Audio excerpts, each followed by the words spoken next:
आज हम करेंगे शिक्षा के विभिन्न स्तरों पर मातृभाषा के रूप में हिंदी शिक्षण के उद्देश्य। इस सवाल के पेपर में भी आने की चांसेस है या किसी अन्य प्रश्न के साथ मिलकर भी आ सकता है। तो चलिए शुरू करते हैं। मातृभाषा के रूप में हिंदी शिक्षण के उद्देश्य। 1. आधुनिक शिक्षा पद्धति का परिचय। बाल केंद्रित शिक्षा, जिसमें बालक की रुचि, क्षमता और बौद्धिक विकास पर ध्यान दिया जाता है। सरल से जटिल और मूर्त से अमूर्त की ओर शिक्षा की पद्धति। विद्यालय शिक्षा के स्तर। प्राथमिक स्तर प्राइमरी लेवल, माध्यमिक स्तर सेकेंडरी लेवल, उच्चतर माध्यमिक स्तर हायर सेकेंडरी लेवल। हिंदी शिक्षण के उद्देश्य। प्राथमिक स्तर पर हिंदी शिक्षण के उद्देश्य। 1. शब्दावली समझ, पाठ्यक्रम में प्रयुक्त शब्दावली और समानार्थक शब्दों को समझना। 2. सस्वर वाचन, पाठ्यक्रम में निर्धारित सामग्री का सस्वर वाचन करने में सक्षम बनाना। 3. शुद्ध उच्चारण, छात्रों को शुद्ध उच्चारण सिखाना और बोलचाल में प्रयोग को प्रेरित करना। 4. विचारों का विकास, छात्रों के विचारों का क्रमिक विकास करना। 5. मौन वाचन और आत्मसात, मौन वाचन से तथ्यों को याद करना और आत्मसात करना। 6. लेखन कौशल में सुधार, लेखन कौशल में निरंतर वृद्धि करना। 7. स्वतंत्र उत्तर देना, छात्रों को अपने शब्दों में उत्तर देने के लिए प्रेरित करना। 8. सुलेख और श्रुतलेख, सुलेख और श्रुतलेख द्वारा छात्रों को लिखने की आदत डालना। 9. विचारों का आत्मसात, पाठ से विचारों और भावों को आत्मसात करने में सक्षम बनाना। 10. पढ़ने की आदत डालना और सही विधि सिखाना। 11. व्याकरण ज्ञान, व्याकरण का ज्ञान प्रदान करना। 12. सौंदर्य चेतना, सौंदर्य की भावना को जागृत करना। 13. स्वाध्याय की ओर प्रेरित करना, छात्रों को स्वाध्याय के लिए प्रेरित करना।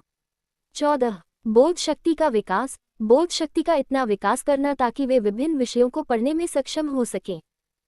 माध्यमिक स्तर पर हिंदी शिक्षण के उद्देश्य। 1. पठन कला में निपुणता, पठन कला में निपुण बनाना। 2. सौंदर्यानुभूति, पाठ में निहित रस, भाव आदि को समझने की क्षमता विकसित करना। 3. लेखन गति और सटीकता, उचित गति से लिखने की क्षमता विकसित करना। 4. लोकोक्तियों और मुहावरों का प्रयोग, लोकोक्तियों, मुहावरों, सूक्तियों आदि का ज्ञान और प्रयोग करने के लिए प्रेरित करना। 5. निबंध और पत्र लेखन, निबंध, सार लेखन, पत्र लेखन आदि में सक्षम बनाना। 6. स्वाध्याय की प्रवृत्ति, स्वाध्याय की प्रवृत्ति का विकास करना। 7. व्याकरण नियमों की जानकारी, व्याकरण के नियमों से परिचित करवाना। 8. मौन वाचन की आदत, मौन वाचन की आदत का विकास और तथ्यों को आत्मसात करने के लिए प्रेरित करना। उच्चतर माध्यमिक स्तर पर हिंदी शिक्षण के उद्देश्य। 1. रचनात्मक अभिव्यक्ति, कविता, निबंध आदि की रचना के लिए प्रेरित करना। 2. भाव अभिव्यक्ति, मौखिक और लिखित भाषा के माध्यम से भाव अभिव्यक्ति में वृद्धि करना। 3. शब्दावली और भावों की समझ, पाठ्यक्रम में प्रयुक्त शब्दावली और भावों को समझने में सक्षम बनाना। 4. विविध विषयों की समझ, भाषा के माध्यम से विविध विषयों की समझ विकसित करना। 5. सस्वर और मौन वाचन, सस्वर और मौन वाचन के माध्यम से भावों को आत्मसात करना।